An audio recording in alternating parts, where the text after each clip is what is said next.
Every story, every glory, every promise we keep. From the love of the game to the struggles we face, he's the voice of the people in the sacred space. Sports talk we watch, where the passion runs deep. Sports talk we watch, where the passion runs deep. Sports talk we watch, where the passion runs deep.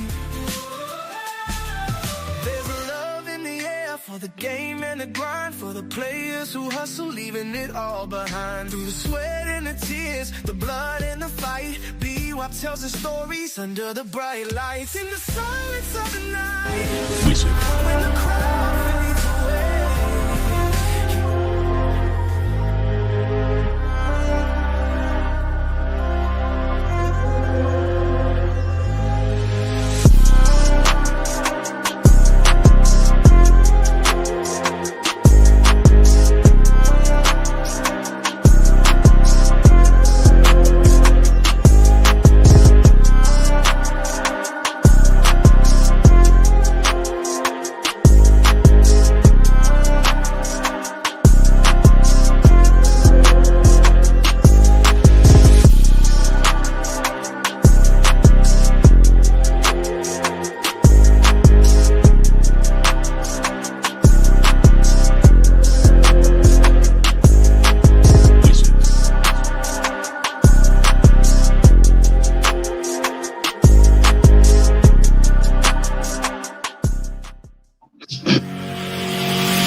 All right, ladies and gentlemen, hey, how y'all doing on this Sunday night at 8 p.m. Eastern Time? You're watching Sports Talk with BWatts. I'm your host, Bernard Watts. I want to thank all of you for tuning in right now. If you don't mind, do me a favor, hit that like button, subscribe to the channel, and hit that bell notification. It'll let you know whenever I go live. Hey, I want to thank all of you who participated and watched my live on last night. I appreciate each and one of you for rocking with me. I don't take your viewership for granted.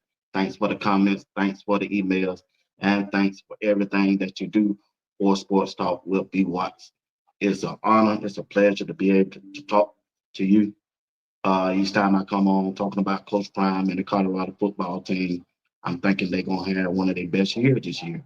Coach Prime has done an excellent job by putting a good staff together, and some of the players that he has brought in, I think they're going to pay good dividends for him.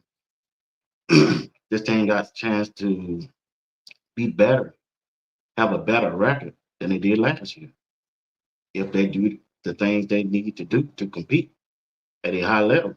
And right now, when you look at what Coach Andre Swayze is doing for these guys in that strength and conditioning program, it's something that I ain't never seen before. The way he moved, the way he talking to them. At first, he came in that kind of hard, and now he just mild and speaking life to him and everything. Man, these guys gonna appreciate him later on. They gonna appreciate Coach Swayze. You gonna hear them whenever they make it to the league, they gonna mention Coach Swayze tonight.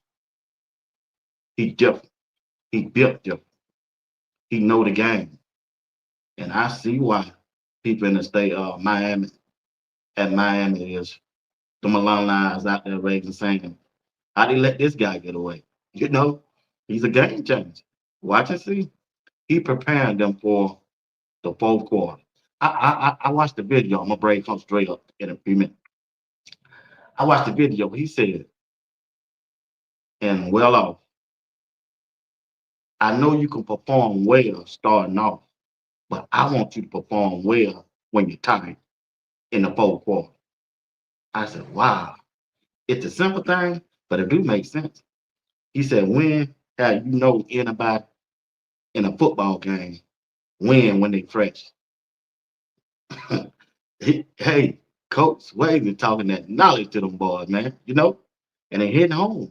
I mean, he hitting down here in Georgia. I know that, right? He got my attention. Well, hey, once again, I got to bring my sidekick up on Sunday night.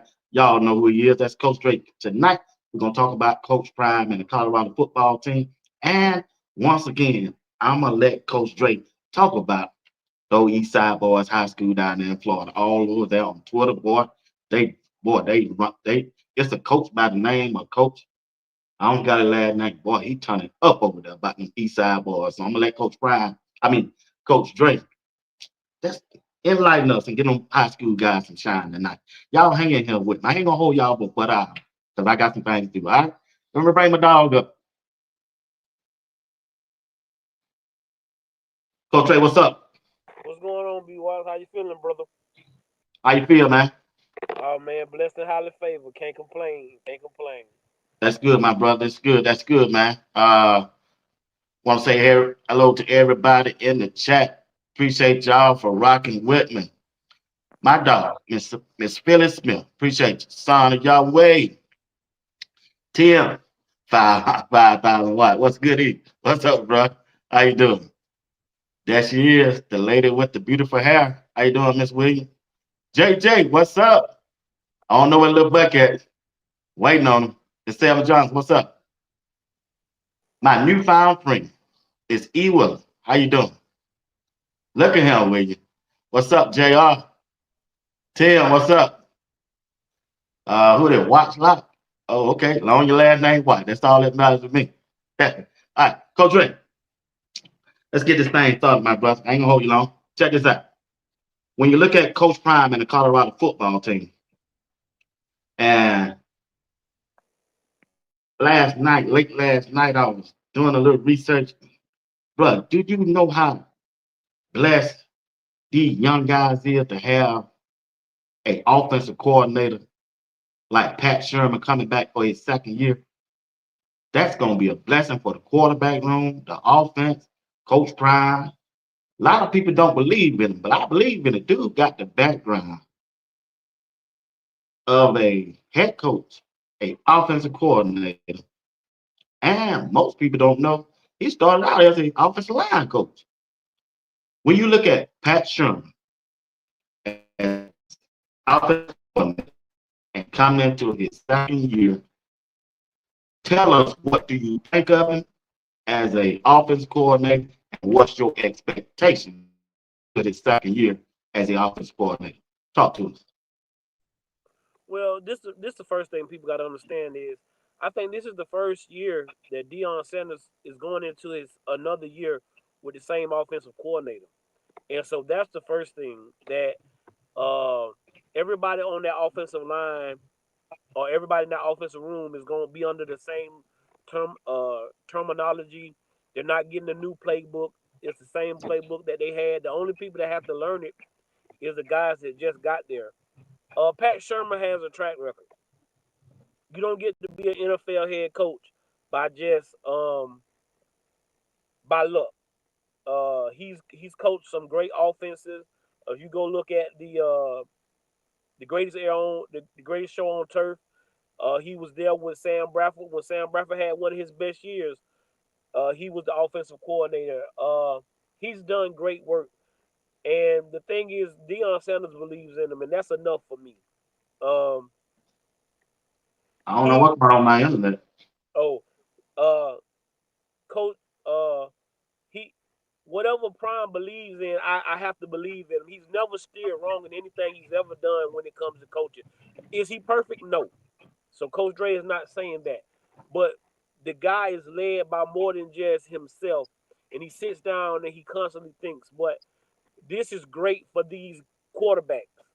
And then, like you say, that gives us for him to be have coach offensive line with the offense that he wants to run. He knows what he needs to see.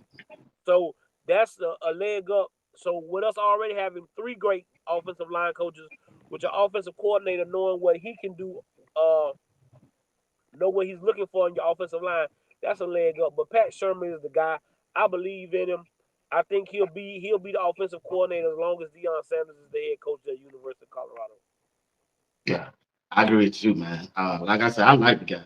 You know, I mean, only thing he can do is just call the players up, them players to make it, man. You know, put them in a good situation. Also, when you look at the other side of the ball, another ups and another big ups for Coach Prime and the staff is the defense coordinator.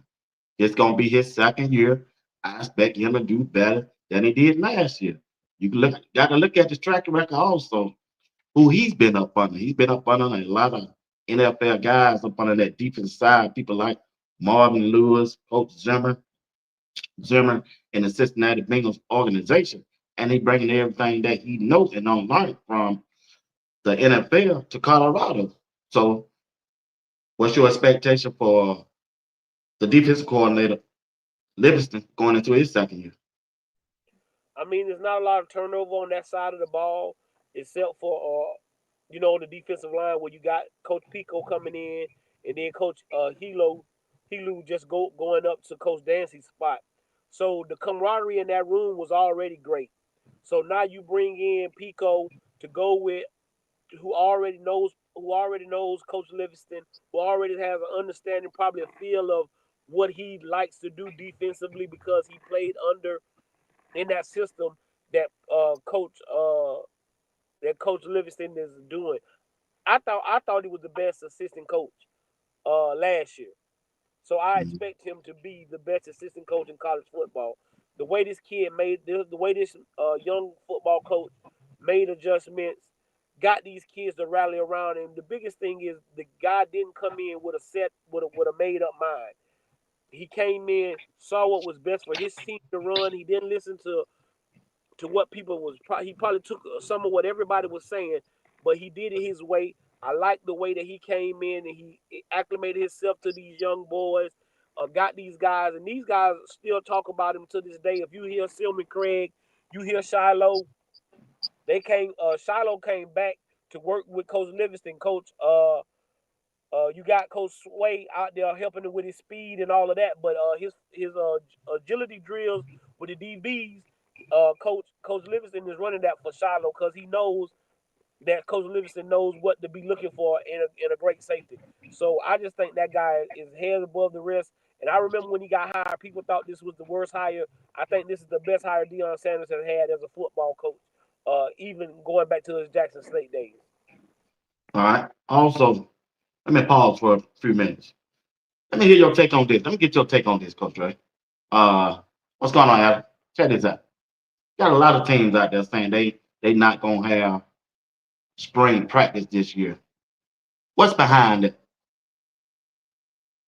What's really behind it is guys go out there and they have a great spring, and then what's happening is kids talk to kids, players talk to players. It doesn't stop these young men from talking to young men. So them not having a spring game is not really going to stop what they think it's going to stop.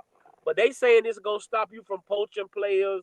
Uh, other coaches watching the spring game, seeing who playing real good, and now you trying to go out there and try to get these kids. But that's not really what's happening. What's really happening is this is the biggest thing. You see the schools that's cutting their spring game. Those are the schools that got to get down to 105 scholarships, most of them. And what they're trying to do is not let the people see how many kids they really got on their football team. They got to get out to 105. And if you look out there and that look like more than 105 students, now people worried about what you got going on. So I think that's some of the reason. But I mean, a lot of them saying they poaching kids, but that's not gonna stop uh people tampering with kids because it's not really the coaches that's talking with kids. It's players talking with players. Right. You get what I'm saying? You my homeboy, me and you homeboys, we played on the same high school team. We on different college teams, but I'm over here and I'm telling my coach that you ain't happy and things of that nature. So they saying, hey, tell him, man, if he, let me see his film, let me see what he can do. So they're not stopping something, but they think they are, but they're really not. And they're really losing money. Their fan bases are getting upset. And like you say, it's not gonna help you any by not having a spring game. Because all it is a glorified practice. It's just a glorified practice. And you can do it any way you want to. You don't have to get out there and scrimmage. You can get out there and do something else if you want to. So what you see a lot of colleges doing is they're gonna turn it into a fan appreciation day. So it's like you come out, meet the guys, they sign autographs instead of the guys going out there and practice. So I guess they try, like I said, they're trying to keep they're trying to keep their cars covered, but they're not really stopping anything that they think they're stopping. Oh, okay. All right. Appreciate you giving that update on that. Look, when you look at the quarterback room, Ryan Staub. Start with Ryan Staub. No, let me start with Dominique Ponder. 6'5", 200 pounds from Bethune-Cookman. He's from Ocala, Florida. Uh, when you look at him, and I ain't got that much film work, that same in practice. What's your thought on him? I think he's a great prospect. If he gets in the portal, I won't be upset. Uh, he was set to be Bethune-Cookman's quarterback with Ed Reed was the head coach. He was Ed Reed's guy. And so when Reed didn't, when they didn't come through with him being the head coach at Cookman, just like a good friend, Deion Sanders picked up Ponder. But Ponder showed me a lot last spring. I was really impressed with him last spring and last fall. Uh, but I'm not naive to think that Ponder's going to be in the running for the starting job. Uh, but I think he can go out and have a great spring. But he's the one kid I think that will stay. So that will give us three quarterbacks out of the all the other guys that, like you say, K Salt gonna be there, Juju gonna be there. It was between him and Staub. Like I say, I think he'll be the guy that stays around because again, the offense is the way he plays is gonna be more suited to what I think those other two guys will do and not Staub. So, but I think he's a great prospect. But here's the thing: if some other, I was thinking about Norfolk and Delaware State, but the thing is, both of those guys, when they got them a quarterback in the portal, and they signed the guy in high school, so I thought like they might pick up one of those guys. They might pick up a guy like Ponder, but they signed quarterbacks, so we'll see. But I think he'll be the guy that stays. All right, when you look at quarterback Ryan Staub, 6'1", 200 pounds from Stephen Ranch, California in 2023, he completed 23 passes for 40 attempts, 254 yards, and one TD. 2024 had 4 pass attempts, 0 completion. Staub in 2023 against Utah played a decent game, even though they didn't win. Like I said, number was 23 or 40 with 254 yards and 1 touchdown. That touchdown was to Travis Hunter on his slant route. When you look at his game, tell us what you think of his game. I think he's a great guy. I think he's a suitable quarterback. That's why I think he will be the guy that maybe hit the transfer portal because in those lower level schools, those G4s, things of that nature, a guy like Staub can go and play. He can go somewhere and start. So uh, I look for him to probably look for an option where he can go play. But if he doesn't, it'll be because again, Staub is the kind of guy where he might have come to the realization where, hey, I'm happy being here at Colorado, getting this tutelage, getting this learning experience. But if it's me, I think Staub would find somewhere else to go play this year. But I like the guy. I think he's a good quarterback. He got great pocket presence. He can really throw the football. So I think he can go to a lower level school and play quarterback and start and give some team a great quarterback. All right, let's look at Julian Lewis, 6 foot, 180 pounds, third ranked quarterback in his class behind the one that went to Michigan and Antoine Hill, I think, from Carrollton, Georgia. He's a quarterback from the high school, Carrollton. In 3 years, he threw for over 10,000 yards. He committed to Coach Prime on November 21st. He signed with Colorado on December the 4th, and he enrolled December the 24th. Julian Lewis, give us your take on Julian Lewis. He's the future of the Colorado Buffaloes. No ifs, ands, and buts about it. He came in here to work. He's not doing a lot of talking. He doesn't like the camera, but he's working. He's healthy. I think he's cleared now. So you see him throwing a little bit. You see him getting ready. Uh, Nobody was promised a starting job. All anybody was ever promised by Deion Sanders was an opportunity, and that's all you can take. The kid is 17 years old. He gonna be 17 years old during the season. He's either quarterback one or he's quarterback two. That's just how I look at it. The kid's built for this. He's been overachieving his whole life. He's been playing with older kids his whole life. He led a Georgia team in the biggest class to the state championship as a 13-year-old freshman. So the lights ain't gonna be too big for him. He got a big arm. He can throw it. Uh, he's more mobile than people think, but he's no Kalen Salter when it comes to mobility and things of that nature. Me personally, I think he'll be quarterback 2 this year. I think that Kalen Salter will be quarterback 1, but he's what you want, and don't let nobody tell y'all that no bigger lie than you can tell. The only reason Julian Lewis fell behind some of those quarterbacks because they knew he was gonna sign with Colorado. I think at one time he was in front of Hill. I don't think he never got in front of Underwood, but I know at one time he was in front of Hill, and then once they figured he wasn't going to USC, they dropped him down. So I just think the kid is a great kid. He got his head on his shoulders, great parents, uh, and believe you me, he probably had way more money offers. So I know he has great character because he probably could have went anywhere else and got money, Georgia, USC, stuff like that. But to come to Colorado, if Shaduer Sanders to hand you the keys to the castle, but he didn't just hand you the keys to the castle, he handed you the keys to his father to make sure that Colorado would be in good hands. But I just think the kid is special. He's gonna be one of one when it's all said and done. All right, appreciate your take on that. Hey, you're watching Sports Talk with BWatts. Hey, uh, on Tuesday night, don't forget y'all tune in to me Tuesday night. Tuesday night, I got Uncle Steve and JR boxing. And I'm telling you, we gonna turn up on Tuesday night at 8 p.m. Eastern time. Tuesday night, Tuesday night, Tuesday night. Appreciate y'all for doing that. Last quarterback on the list, Kalen Salter, 6'1", 200 pounds from Cedar Hill, Texas. He transferred in from Liberty as a quarterback.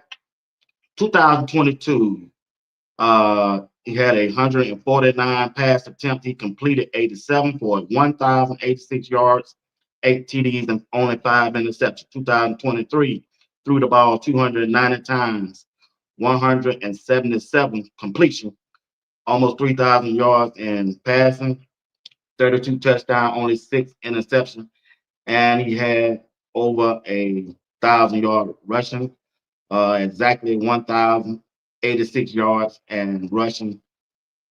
What it is, 12 TDs rushing, 12 or 15 TDs rushing. Give us your thought on Kalen Salter. He looked like he born to be a Colorado Buffalo quarterback. He got the swag, he got the moxie. He came in here because he only got 1 year and he wanted to make it to the league. And he felt like this was the place for him to be.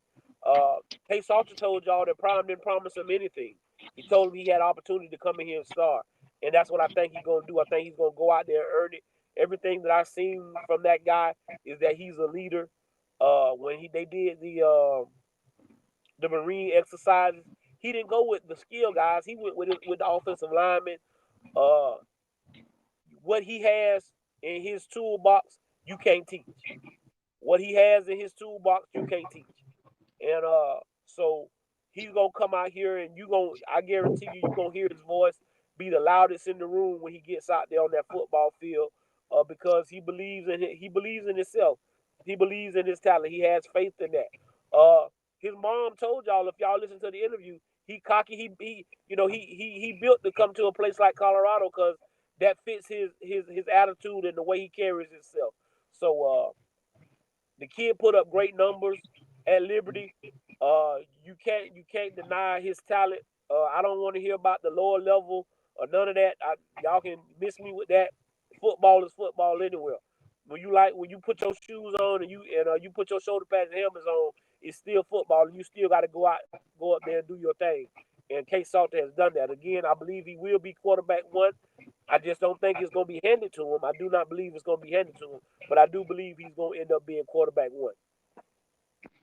All right, y'all heard Coach Dre take on the quarterback room. And if you're waiting on mine, all you got to do is go check out my video that I did yesterday at 8 p.m. Eastern time, and you'll hear my take on that. I want to thank Coach Dre for giving his take on the quarterback room and the offensive coordinator in Pat Sherman. Appreciate that, Coach Dre, on your take on the offensive side of the ball. Also, When we look at the offensive side of the ball, we look at the offensive line. Coach Dre, it's going to be a competition that I'm looking forward to seeing on his offensive line, especially at that center position. When you look at the center position for Colorado, Cash Cleveland and McGill, Yo-Yo, what are some things that you're gonna be looking at as a offensive line coach yourself? What I'm looking for right now is I'm looking for guys that want to. I told you the offensive line is a want to. It's a want to job. You gotta want to move another man. You gotta wanna block. I know it's not the glamorous position. It doesn't get all the glitz and glamour, but without an offensive line, you do nothing. And that's what I tell. That's what you tell. That's what I told. Even coming up in my little league, that's what I told the little guys. Hey, I know the quarterback and the running backs and the receivers get all the shine and the touchdowns, but without y'all, this train don't go. Uh, Again, it's only one guy on this offensive line that has a job, and that's Seaton. It's only one guy on this line that has a job right now, and that's Seaton. Every other job is up for grabs. Uh, the one thing about McGee is he can play guard. Also with Yo-Yo, he can play guard. I don't think that Cash Cleveland can play guard. So if Yo-Yo and McGill are my best two guards, then Cash Cleveland is gonna play center. And then it's about who the quarterback is comfortable with. Uh, Again, Hank didn't start off doing a bad job. It just continuously happened with the bad snaps, and they had to go with Cash Cleveland. And guys, y'all looked at the ratings. Cash Cleveland had a higher rating than even George Seaton by the metrics of an offensive lineman and what they're judging it by. So Cash Cleveland is a kid that is gonna work hard. He's gonna give you everything you got. Right now, I don't know what we got. Like I said, right now I got Cash Cleveland at center because I got McGill at a guard. So that's why I have Cash Cleveland at center because I have McGill at a guard. I don't know what the right tackle is going to be like. I know who the left tackle is, and then I kind of got a good idea who that guard is going to be next to him. But I have Cash Cleveland and McGill as the other guards. I believe that Coach Prime is going to hit the transfer portal hard for offensive linemen. I won't be surprised if we get four more guys in this transfer portal for offensive linemen because we need it for depth purposes. Again, offensive line is a place where you can get injured very quick. You can get rolled up on. Anything can happen when you're on the offensive line. So, but I like our coaches. I love Gunnar White. I love the addition of Dre coming in, a Colorado Hall of Famer, a legend, a guy who bleeds gold and black, who wants what's best for this program, and then Big George, who came to Colorado because he wanted what's best for his friend.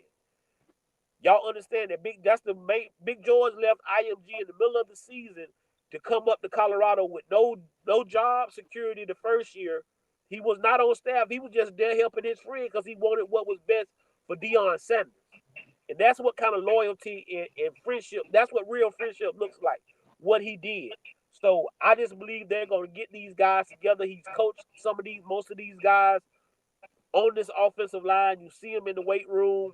You see him talking with the guys, getting them pumped up. I think this week they will start player-led practices these last 2 weeks. I think they will have player-led practices these last 2 weeks going into spring practice. But yes, I'm excited. I'm excited about the offensive line and to see how far we gonna come in this spring, in these spring practices. What kind of jump you expect the left tackle Big C to make this year? I expect him to be an All-American. I expect him to be an All-American. That kid, he built for it tough. And what you see is he took everything that Shaduer and those older guys were handing out. He took it, and you see he's the leader. I keep going back to the first time he went to the sand pit. He was by himself. The next day you saw him in the sand pit, he had one guy with him. The next day you saw him in the sand pit, it was 4 or 5 guys with him. So he's not just thinking about himself because he know he can't do this by himself. I'm just one entity on this offensive line. I got to bring everybody along with me. So what you see is him leading by example. And now you see him talking.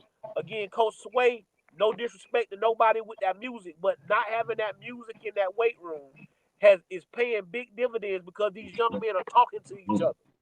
They are talking to each other. They're pushing each other. They're going over there. Oh, what you lifting? Oh, man, that ain't nothing, man. You need to put something else on the ball. You need to do this. You need to do that.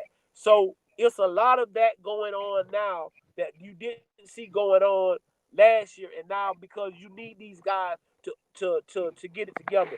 So I expect him to be an All-American BWatts. I can't tell nobody no stories. Uh, I think he got beat up a little bit in the bowl game, but I think that made him hungry. I put a chip on his shoulder to let him know I ain't done nothing yet. I haven't proven anything yet. Being a freshman All-American, that's cool, but I want to be a real All-American. I think he established that this year at Colorado. Good take. Once again, don't forget to tune in Tuesday night. Sports Talk with BWatts at 8 p.m. Eastern Time. And on Wednesday night at 8 p.m. Eastern Time, I'll be doing my special on the quarterback, K Salter. K Salter, the whole show.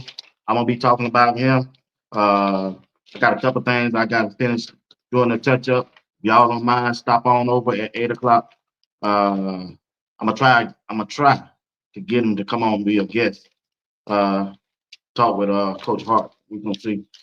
Well, Coach Prime allowed him to come on as a guest at 8 o'clock on Wednesday. So y'all tune in 8 o'clock. If not, I'm gonna ride it out and boy, I'm gonna put on the show. I ain't gonna need Coach K Salt Wednesday.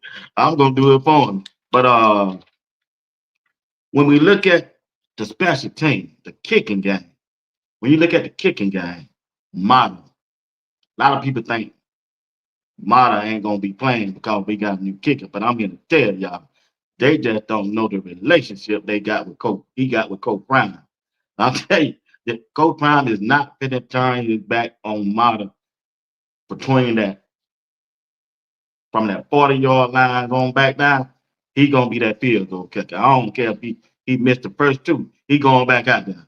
That's just the relationship. I think now. It's just my opinion. So when you look at the kicking game this year, what's your take on that? I mean, we got some better kickers. I know we got Buck Buchanan, and he told you straight up, I'm here to add touchback. So he understands what he's coming into. Uh, I believe in Mata myself, and like you say, it's about the relationship and the loyalty. Uh, anything under 40, Mata going out there, guys. Mata is going out there, so ain't no need of nobody. Mata going out there. Anything under 40. Now we get behind that, then you will see Buck Buchanan or somebody else. But anything in 40, extra points and stuff like that, you're gonna see Mata out there. It's about the relationships you build with kids, and I think Buck Buchanan understands that as well. Buck Buchanan said nothing about kick. He said nothing about field goals. Buck Buchanan say, "I'm here to work hard and bring a lot of a lot of touchbacks." You understand me? Like that's what it is, guys. Uh, but Mono has been automatic. He was automatic at Jackson State. I think he maybe missed one kick since he been at Colorado. So in 40 and in, we going with Mono. You gonna see Mono out there. He got his own song. Coach Prime want him to have his confidence. He's not gonna take that from that kid because that kid has showed him loyalty, showed him everything that you want in a great football player. The kid became a citizen under Coach Prime, man. He became a citizen of the United States. So come on, like if y'all think that kid not gonna play, I don't know what else to tell y'all. The kid he gonna kick the field goals. He gonna kick the extra points, and he gonna kick anything under 40. I agree with you 100% on that, man. 100% on that. Your expectation of Warren Sapp as got him a new position, new pass coordinator. What's your expectation on Warren Sapp this year? Man, first off, I want to give Reggie Calhoun his flowers for what he's doing coming in with this NIL and this other stuff, and the way he's taking on this position and really doing a great job. You heard on Wednesday with Warren, it's official that his position is the pass rush coordinator. He said he told y'all he talked with Mr. Calhoun, and that's the man who make them kind of decisions and things of that nature when it comes to title. Uh, for guys like Barnes, for guys like McNeil, for guys like David Swain, them guys that been in that room, I expect those guys to be I expect those guys to be animals. I expect those guys to be animals. What Warren Sapp is going to do is he's going to turn the level up a little bit. And like you say, no disrespect. He didn't outright say anything, but no disrespect to anybody. He said there's some drills that he's going to work daily that they didn't do last year. And like he said, it was no disrespect to Coach D. Lew, but D. Lewis was the man in the room. And like you say, and that's what I be telling people. That's what good coaching is. When I know what I think we should be doing, but I'm not finna step on this man toes, this man job. We gonna do it the way he want to do it, and I'm gonna teach it the way he want it taught. You can't get mad. That's what real coaching is, and that's what you're showing your young men going into life, is that it's gonna be times in life where you might think your way is better, but that ain't your call. And all you gotta do with anything is be patient. Have faith that things will work out where your way can be implemented. So now Sapp will have his way implemented. You're gonna see a little bit more. I expect those guys to be dynamic up front. Hey, I was listening to you last night. We forgot one guy, the guy Coleman, that came from Texas State. That's the guy that I think he had that bench press that was real impressive. That guy looks like he's gonna be a real guy. So we got it up front. That's why I said I didn't see us having to go get any more defensive linemen unless some guys were leaving, because that defensive tackle room is loaded. If we go get another DN, I'd be okay with it.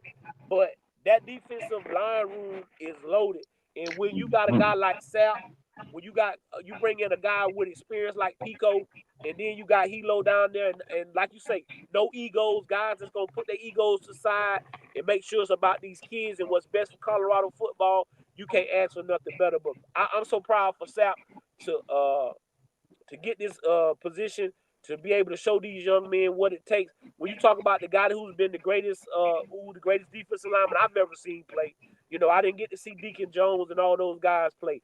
So when you ask me who the best defensive lineman I ever got to see play at that deep tackle, it's Warren Sapp, and it's not even close. You got a point there, man. So when you look at Coach Hart, the linebacker coach in his room, Montrez Walker, the young pup. Well, after watching some videos, I gotta go what you said, boy. He gonna wear that mic. Hey, that was, man, shit, man. He jump off the film, bro. Montavious French, the transfer from USTA, he jump out them tape, bro. I like Reginald Hughes. I think he's gonna do good. But what you call him? I call him Cray Cray. But hey, he different, bro. Boy, different, man. This dude had his hair tied behind his head, had the blonde on the side, and boy, he painted his face. Well, he go out there like an assassin, boy. So when you look at his game as a linebacker, what do you see? French, he just, you gotta be like what you just said. You gotta be a little crazy to play Yeah, you linebacker. do. You do play linebacker. The best linebackers I ever seen, they got a couple of screws loose. So that guy, hey, when I watched him play, but again, it was, for me, it was the same thing with Kahil Green. What I heard him say off the field let me knew what he was gonna be able to be on the field. I heard him talk off the field. And when I first heard that young man talk off the field and talk about how he was raised and what he was trying to do and what he was trying to do, I said, yeah. We just got us another Nakahil Green. But then when I went and saw his tape and I turned his tape on and talked to a few guys who had the opportunity to play with him. Hey man, they say the guy is a born leader. He said every kid, every teammate he has loves him because he loves you back unconditionally. He wants what's best for the football team. He puts the team in front of his goals. And I say that all the time. If you put the team goals in front of your individual goals, you will reach your individual goals because of what the team is doing.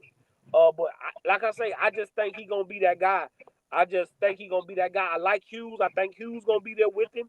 But If you just got me to say one guy that's locked in right now at that spot, I would go with Fritz. The guy is just unbelievable.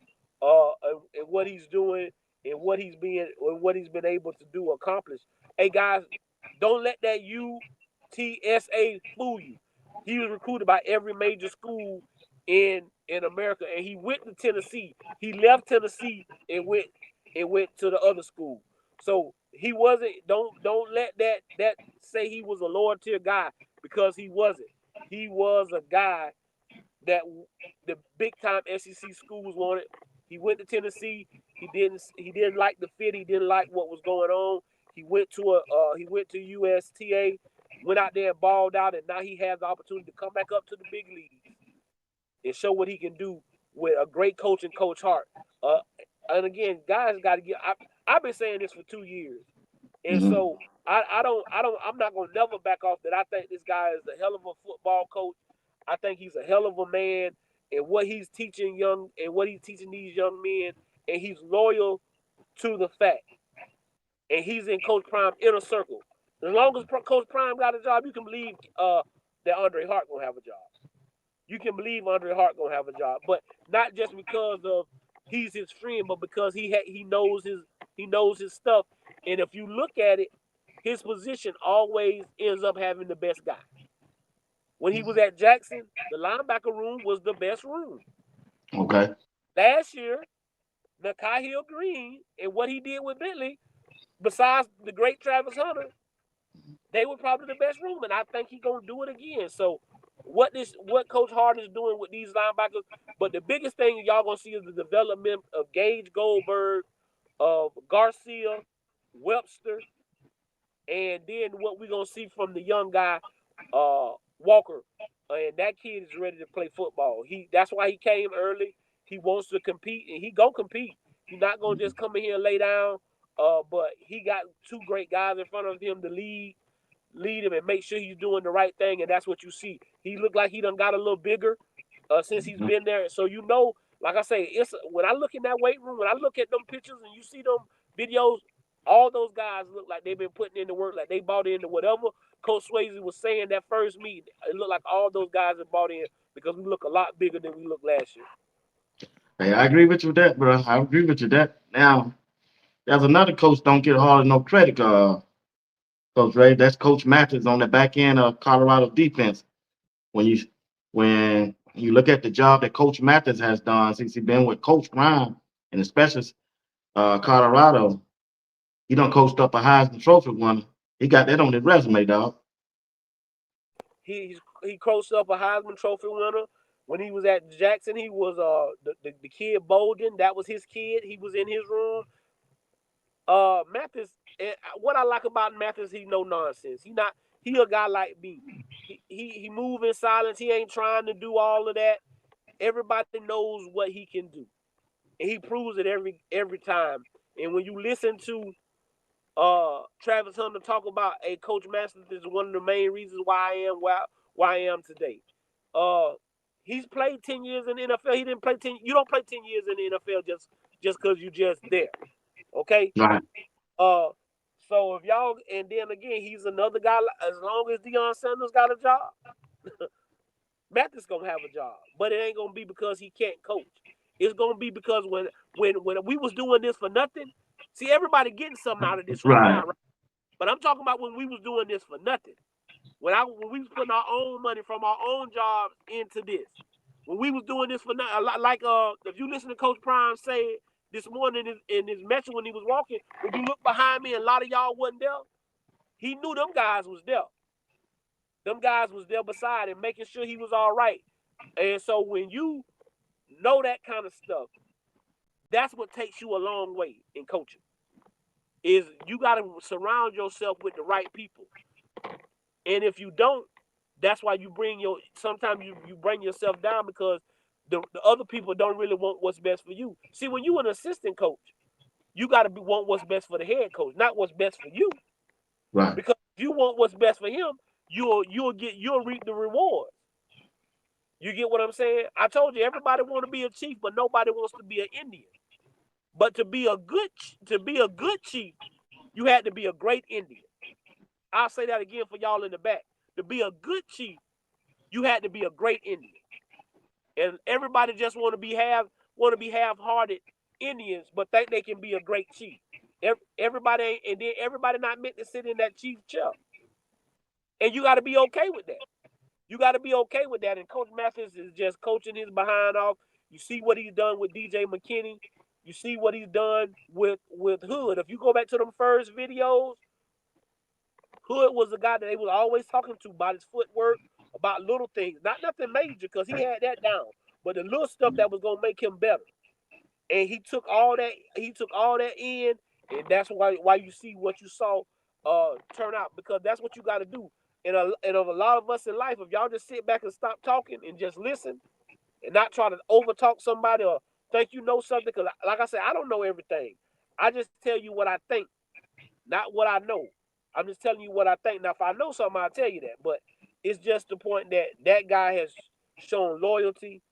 He's shown what it takes to be a great football coach at the college rank. And the one thing about is two guys that's on Colorado defense that's been part of great defenses all through Coach Prime's tenure in coaching, and that's Mathis and Hart. So those guys deserve their flowers all the time. Hey, when you look at Coach Phillips, the wide receiver coach, he had a big job last year. He either gonna have a bigger job this year. And young guys, they hungry, man. They want to play. They want to show what they can do. That's why they came. And that room is loaded. So when you look at Coach Phillips and what he stands for and the wide receivers room, give us your take on that. Like you say, it's going to be a daunting task this year because going into last year, you knew Travis Hunter was going to be on one side, right? It just Right. wasn't, you knew he was going to be out there. You bring in a guy like Will Shepard, you were pretty sure Will was going to be out there. Jimmy was still there, and then you bring in LaJonte. You kind of knew what your room was going to look like. Well, this year, you have guys, but they got to prove themselves. Okay? I believe Omarion Miller's a receiver one, but he got to prove it. He coming in off an injury. He got to come out here and show us that he can be receiver one. JoJo Williams is a real dog. Let me say this right off the top. JoJo Williams, he's a real dog, and he wants to be receiver one. He didn't come here to be receiver two. He came here to be receiver one. And then you got the likes of Draylon Miller, who has had success and has shown what he can do. And then you got the guy Cam McHale again. He hasn't been able to show what he can do, but in these winter workouts, he showed you I'm a bad man when I'm healthy. So now he's getting healthy. And then you bring in then you got a guy, like I said, I never count out Caleb Mathis because he played as a true freshman. I still think he's the best route runner. He was injured. I keep telling people, coming back off a hamstring is really hard. Nobody better count out Timmons. Nobody better count out Timmons. Timmons, those guys know Timmons can play. The guys that left know Timmons can play. They believe in Timmons. And then when you look at them young guys, Farrakhan and Q6, Wilson, those guys want to play. They want to get on the field. They do not. They want to dress every game. They don't want to hear about no red shirting. They don't want to hear about none of that. Those guys want to play, and that's what you want. So Coach Phillips, but the thing when you got a guy like Coach Phillips, he played the game. I caught passes from a Heisman Trophy candidate in Andre Ware. So I know what it's like to be receiver one. I went to the NFL. I know what it's like to be receiver 2, 3, or 4. So he knows all of what these guys are going through. But the one thing I saw is he was talking to Draylon, and those guys called themselves SOB last year. That was their thing, SOB. He told them they had to change it. He said, y'all can't do that this year. And so Draylon was like, Coach, why? He said, because we got to include everybody in this room. He wasn't here. He wasn't here. He wasn't here. He wasn't here. So it's like, it'll just be you guys that was SOB and these new guys. And I don't need no separation in my room. I need my room to come together. I need it to be one. And so that's what a real football coach is. When it's little stuff like that, I tell y'all, it doesn't be the big thing. It don't be the big things. It's always just the little things that need to be nipped in the bud, that need to be tweaked for you to be great. And that's what I saw from Coach Phillips when he told Draylon, hey guys, we got to change the name. I want all these boys included. But man, you see these boys is hungry. They competing with each other. They pushing each other. And that's what you want. All you want is healthy competition. Iron sharpen iron. And like I say, when we go 4 wide, we'll be good. When we go 3, when we just have 3 on there, we'll be good. So it just depends on what we feel like doing that day. But we got guys in that room that's ready to compete, and that's great for us. Yeah, you do. When you look at the tight end room, Coach Ray, this guy right here.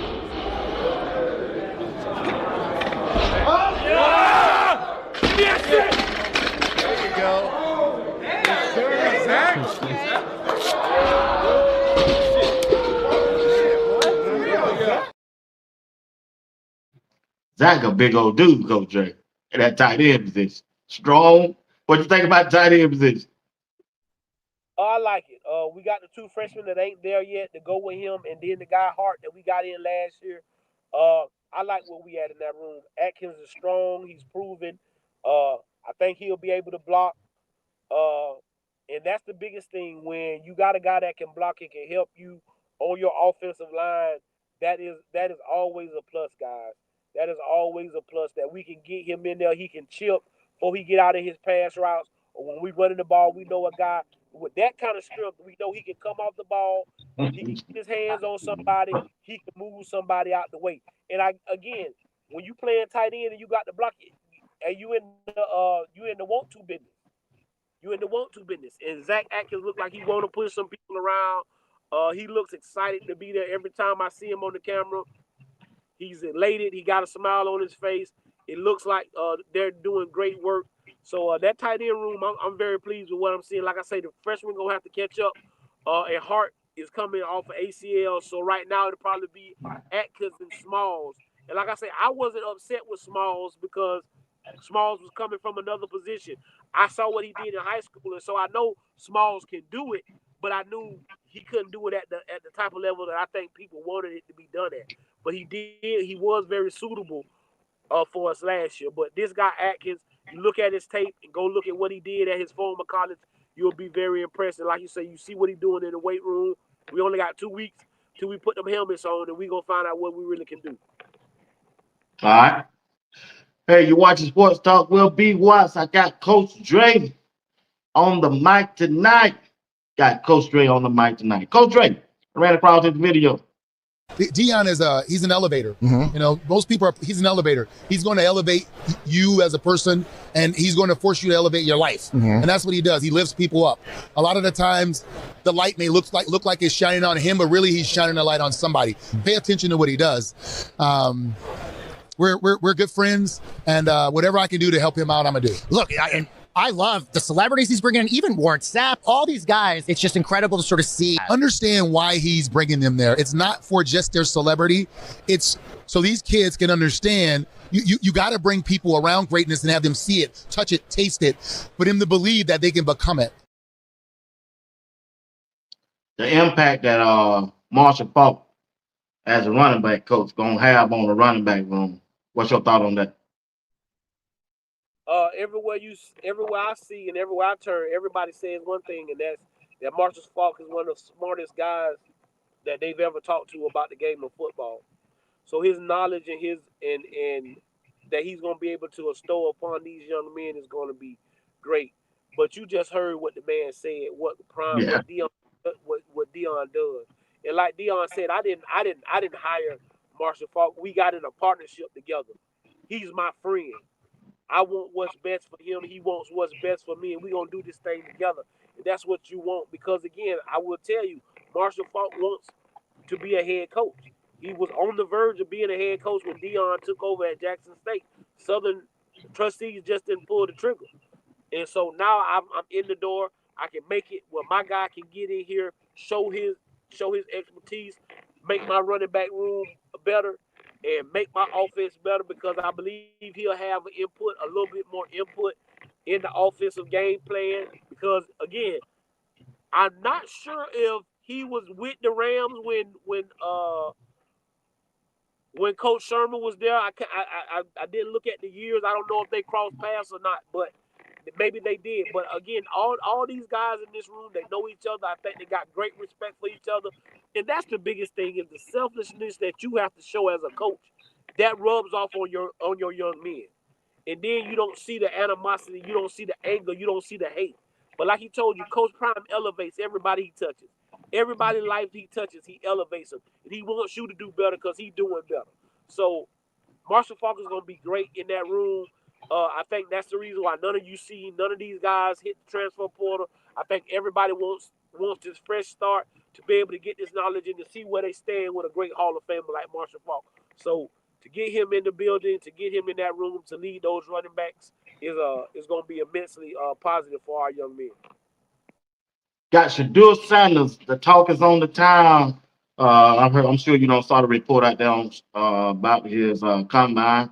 What's your expectation of Shaduer Sanders in the combine coming up, NFL combine coming up? Well, he already told you he's not going to throw at the combine, which I figured he's not going to do any other drills. He's just going for the test and to meet with the teams. He'll throw at the pro day. Again, he's being selfless, because if I go throw at the NFL combine, there's no need for me to throw at pro day. And then we gotta go get a quarterback to throw to my guys at pro day because I already threw at the combine. So I'm not gonna do that. I'm not gonna put my guys in that position. I'm gonna do what's best for me and what's best for my guys, because I want my brothers to be drafted as well. So that guy's just showing you the definition of selflessness. I'm just glad that he's doing that. Like I say, and all this trying to jump down his back. Well, it's a lot of quarterbacks didn't throw at the combine, and y'all didn't say nothing about it. Y'all said it was a smart idea. Oh, he shouldn't throw at the combine, just throw at his pro day. And so that's what he's gonna do. So, I'm like I say, our pro day is gonna be magnified because of the guys that we gonna have at it.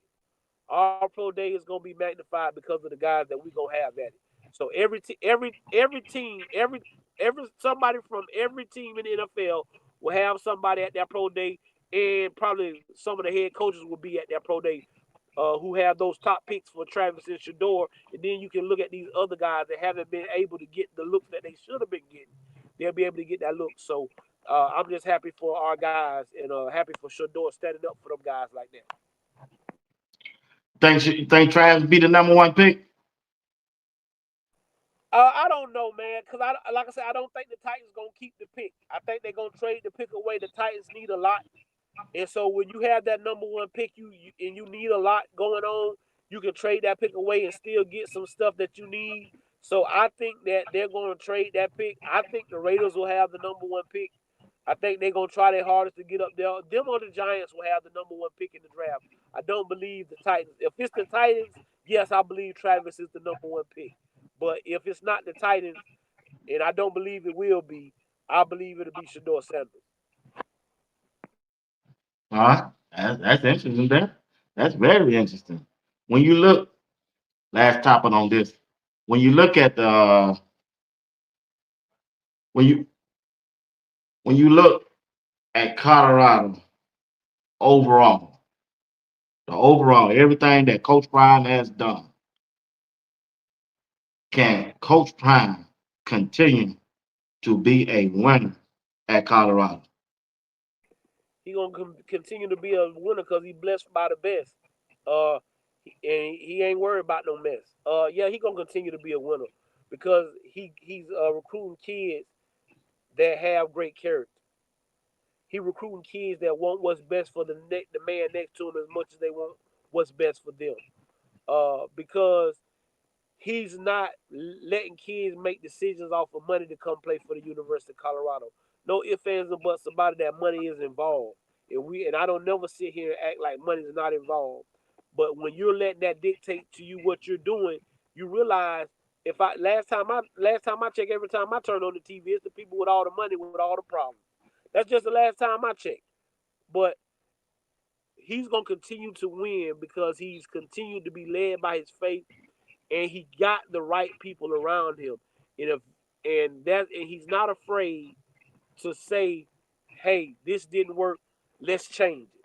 He's not afraid to say he's wrong. He's not beyond reproach. A lot of people tell me all the time, well, Coach Dre, you act like Coach Prime beyond reproach. No, I'm not saying that, but it's enough of that go on without us who have the opportunity to talk about his team and to talk about his program to break him down. There's enough people out there in the world doing that every day.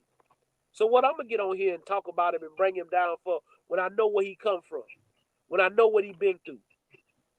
Like the man couldn't have been here. The man couldn't have been here. Nobody. God left him here on earth for a reason. God left him here on earth for a reason. Again, he living in his purpose. That's why he gonna be successful.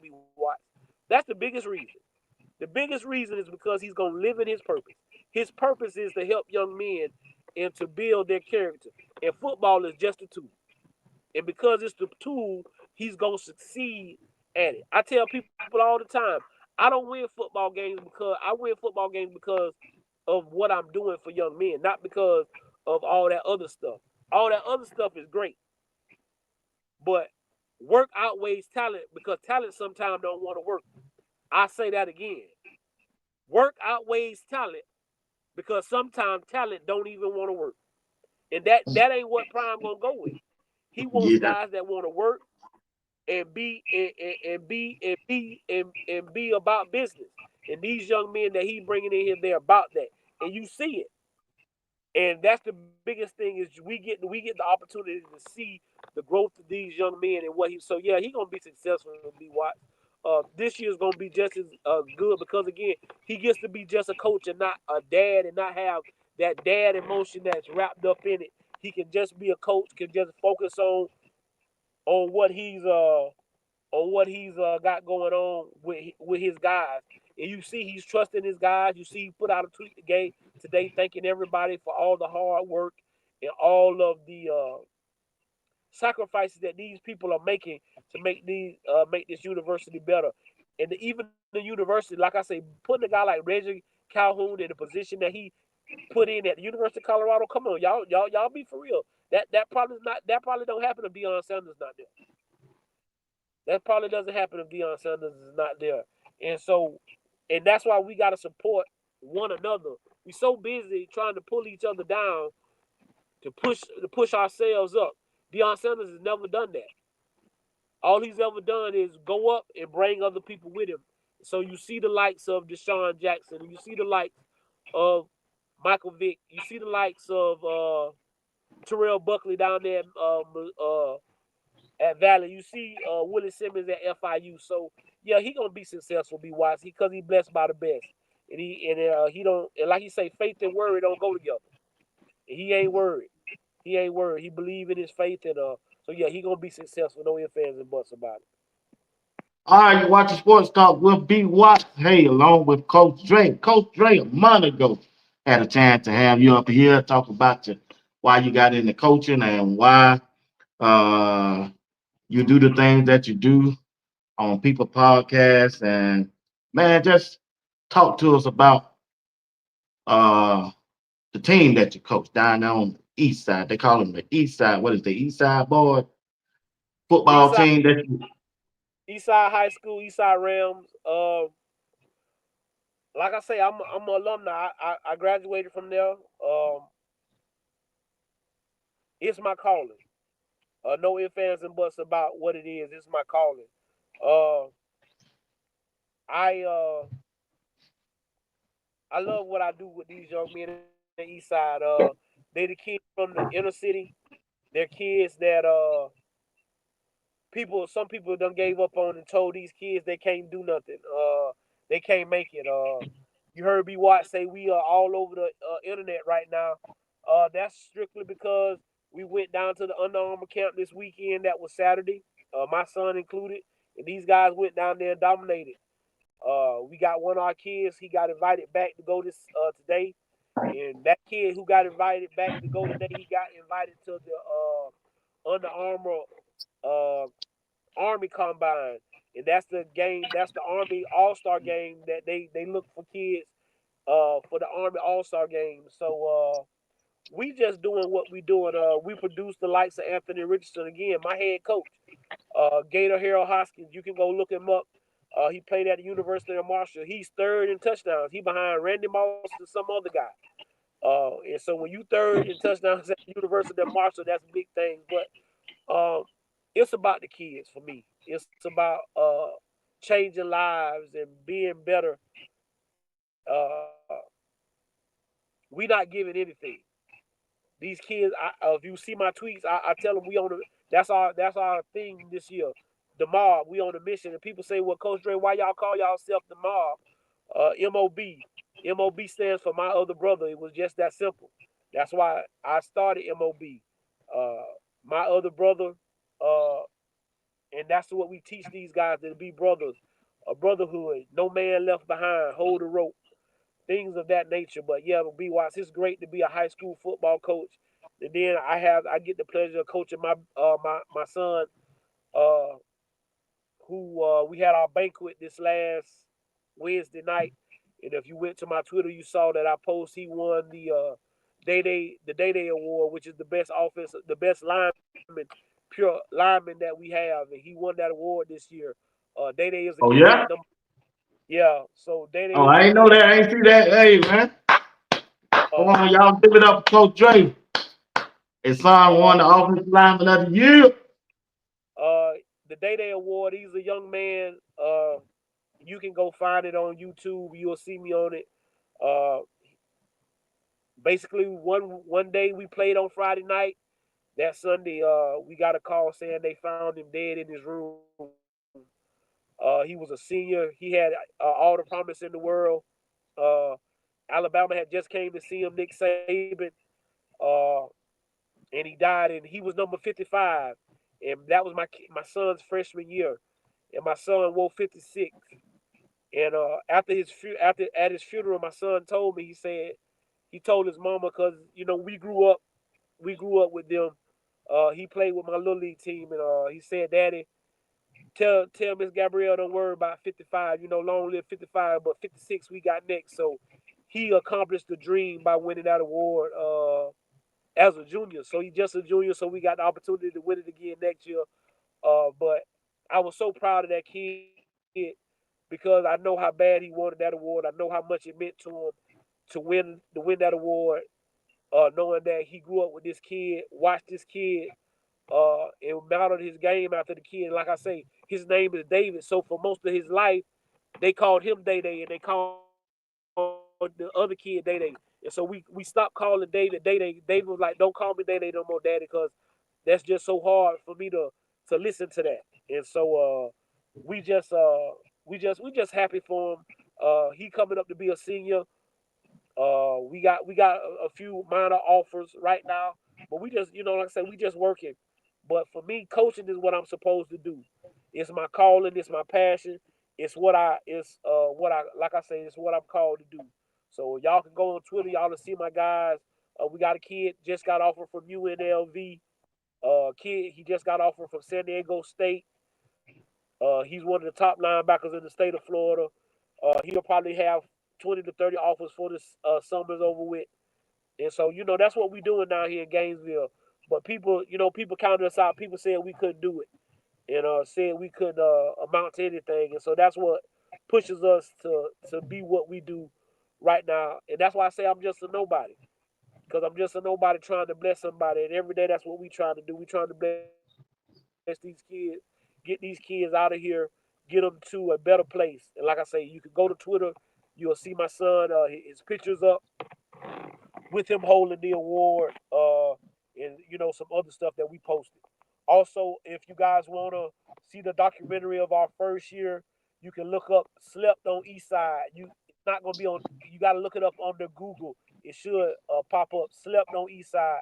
It's a full documentary of our first season when Gator Hoskins just came in. You can watch it. I'm on there a couple of times, giving a couple of speeches and things of that nature. But like I say, man, we just want to be better. Before we took over Eastside in 5 years, they had won 3 or 4 games. Hadn't been to the Okay. playoffs. Hadn't been to the playoffs in 10 years. We've been to the playoffs all 3 years that we've been at Eastside.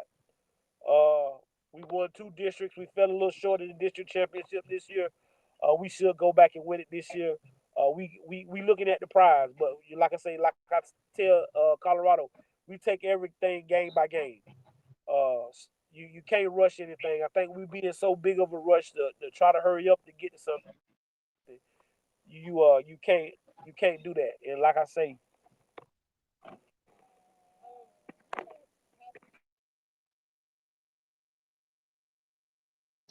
Lost Coach Ray on. I guess he had a bad connection. I'm sure he'll tap back in. Hey, that's a major thing, Coach Ray. We're proud of you, bro. The things that you're doing down there for the kids, man. Your son, I want to say congratulations to him. Keep his head down. Keep on doing what he's supposed to do. Hey, man, you're doing a great job. Coach Dre, you're one of the best, my brother. He back. He back. yeah, I just somebody that came up right quick, but yeah, we Okay. just trying to do our best to help these young men get to where they're going, and that's the biggest thing. Hold on 1 second, BWatts. Now, go ahead and take it. Do what you got to do. Do what you got to do, Coach Dre. Like I said, hey, give a shout out to Coach Drake and his son out there doing their thing. Coach Drake doing his thing as a coach, his son doing his thing as a player down there in Gainesville, Georgia.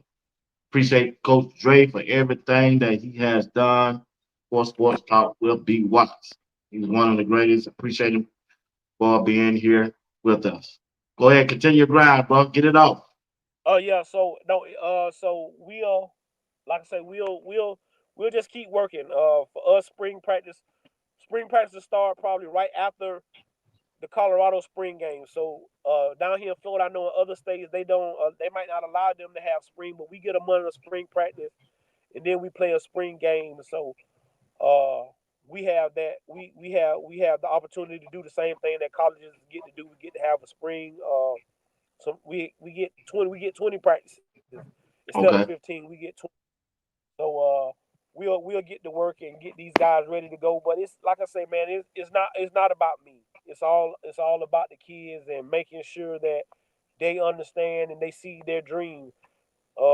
And that's always been my goal, is to uplift these young men. Like I say, we ran a youth program for a while, and then we went back to high school. Like I said, I've been coaching high school since I got out of high school. For y'all who didn't get to hear it the first time, uh, coming out of high school, I was going to mortician school because I thought that was going to be my purpose. Because I want to serve people, I want to help people, so I was going to go to mortician school. My granddaddy got sick, and once my granddaddy got sick, that went out the door. So the head coach at Eastside right then, he was like, I don't want you to go out here and be in the streets. I don't want you to go out here and be in the streets. I just want you to do the right thing. So I'm gonna let you come in here and coach. So I started coaching at 19 years old. I was a 19-year-old young rookie head coach, and so I got schooled by the old timers on how to coach and how to grind and how to do the things that you need to do. Uh, and so I coached at Eastside all the way up from I graduated in 2000 uh, from high school. I coached all the way up to about 2015. uh, we changed coaches to the guy right now who I call my pops, who was Kent Johnson. He took over and we ran. We had a great run at Eastside.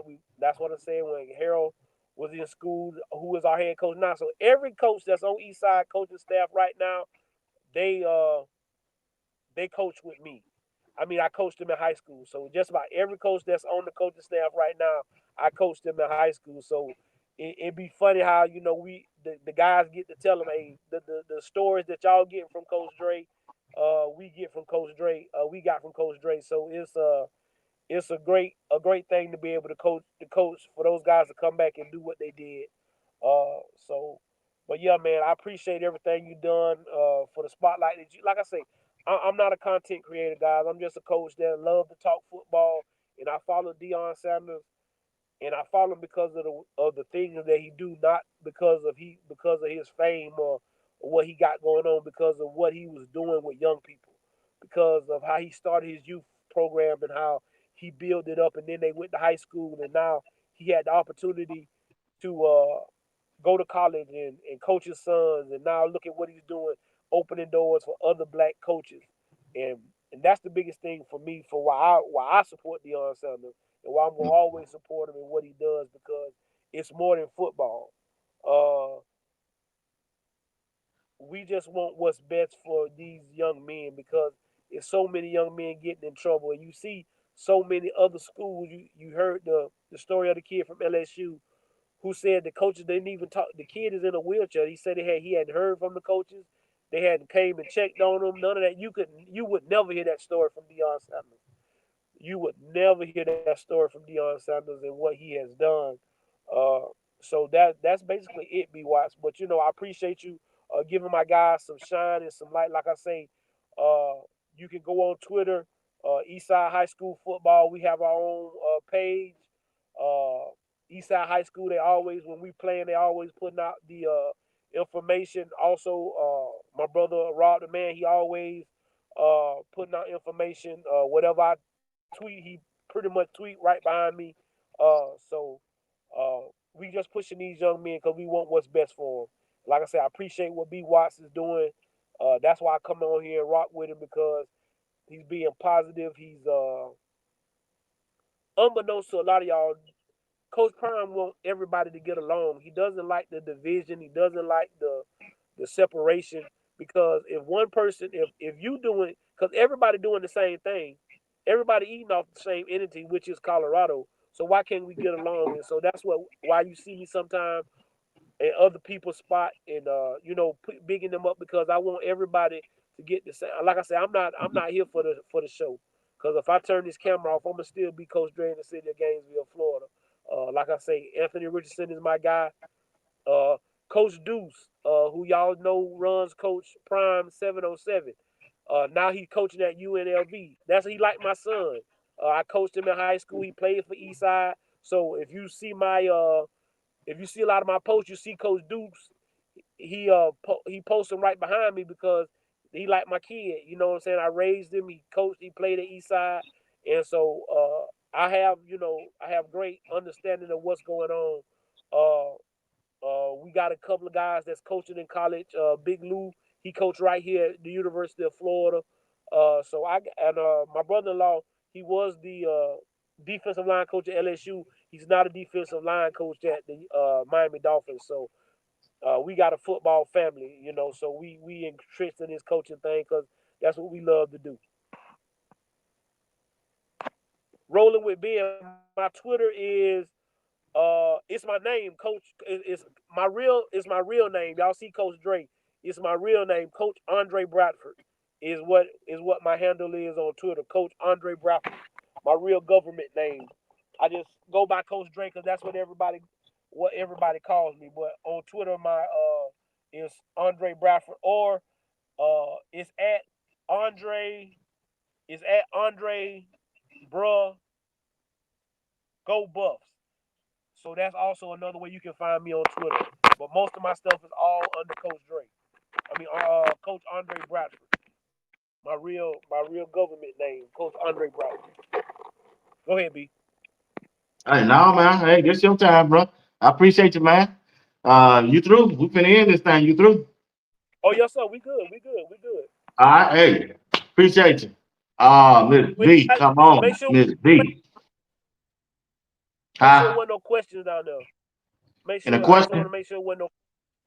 I didn't see no question. Okay. Somebody said, "What's your Twitter handle?"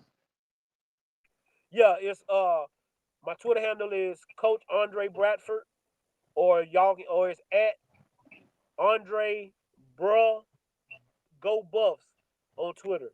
So it's Coach Andre Bradford or at Andre Bruh Go Buffs on Twitter. On Instagram is Coach Dre. So and like I said, that's the only thing you really see on my Twitter page is me bigging up the Buffaloes, or me talking about my guys putting out their film, putting out their huddle, talking with other coaches and stuff like that. JJ got a question. Do you think this team would be better but win less games? I think this team will be better. I think we're gonna win. We're gonna at least win as many or more. So that's where I'm at with it. We're gonna at least win 9 games this year. I believe we're gonna win 10, and I believe we'll be in the Big 12. But we're gonna at least win 9. I believe we're gonna win 9. I believe that we're a better all-around team because because our defense is gonna be better.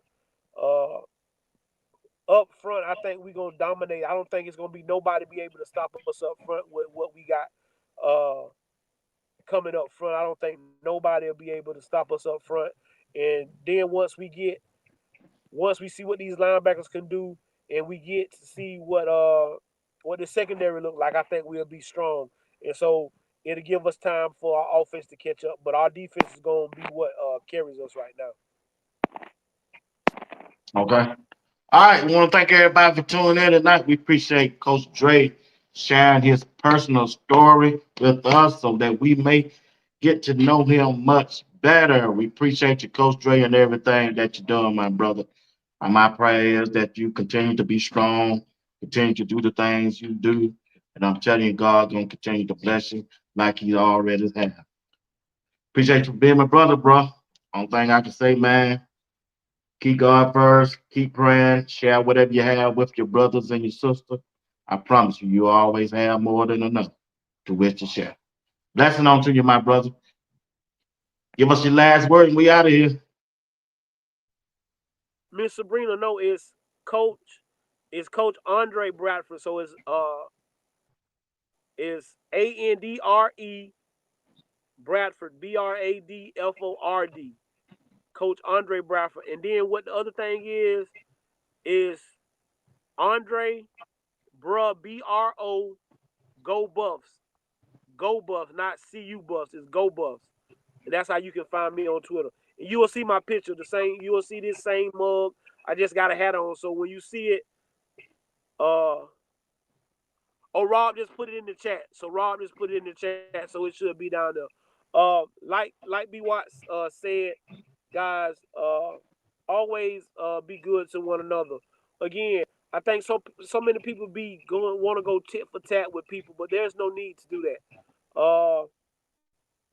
Because you don't have to answer for nobody else wrong. You only got to answer for yours.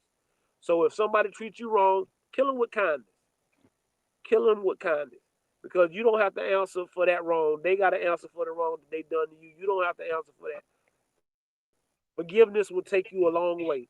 If there's somebody out there that's wronged you, forgive them. Because you blocking your blessing. They probably don't even care that but if you forgive them and you move on with your life, I guarantee you that you'll be a better person, a better blessed person than you were when you started. Man, we appreciate everybody coming through. I appreciate all the support, all the love that I get, that me and BWatts get. We appreciate it. We gonna always rock.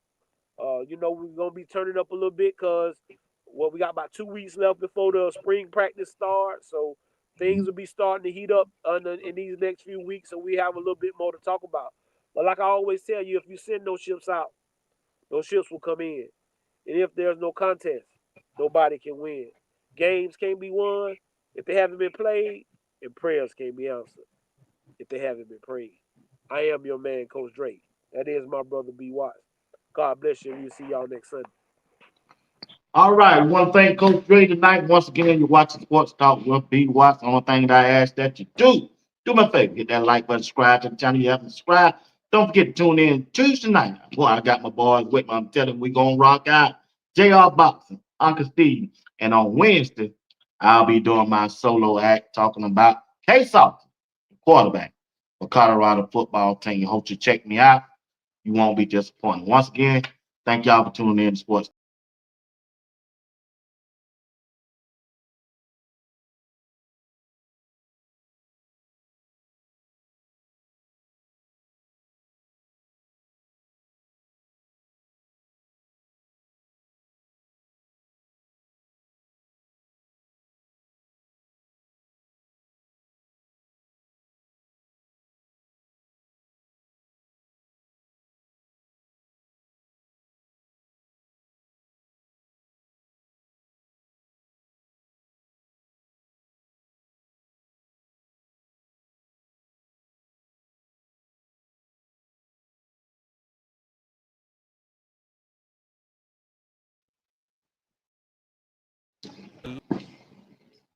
I love coaching these young men and being able to form them and shape them and mold them. I love that, the last 3 semesters, the highest GPA way over 3.0 in the history of the school, like the highest GPA ever for the football team.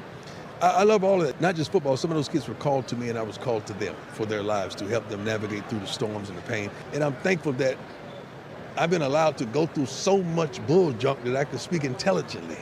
That's why I'm navigating my sons. When I see Shaduer sit up there and they are coming at him and he's sitting in the interview smiling and just giving it to him and giving it to him professionally, I love it because we prepare for these moments. When we get to be parents, we want to chaperone our kids and we don't want them to go through that, but we want them to be a dog, but we raising cats. So you got to make sure you take that cat over to places that they can be a dog, because they can't always be a cat, because now when something, trial and tribulation, hit them upside the head, they're not going to be able to handle it because you've always protected them and guided them. And that can't be the case.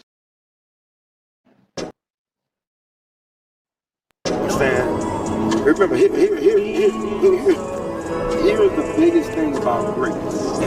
Greatness ain't about, man, I got it here, now let me go on. That's what people mess up. You know what greatness is? Come on. So you think you're doing wrong, and then you keep trying to be better, and then you're just great? Or you just do something great, and that's it? I'm saying, but how I continue to do something good to become great at it. Like, not mess up. The consistency part. Like, once you master this form or this deal, I just need you to keep repeating that same deal. So you don't mess up? Yeah, so be a master at the fundamentals. If you become a master at that technique, you won. It's very, very important. Like, you have to be a master of fundamentals. Like, everybody think it's this extra. No, it's being great at the basics. Be real, real good at your basics. It's like 1 point. Now I want you to master it to where it's second nature. So now I'm out there breaking, I'm driving. Everything becomes master. Staub plus.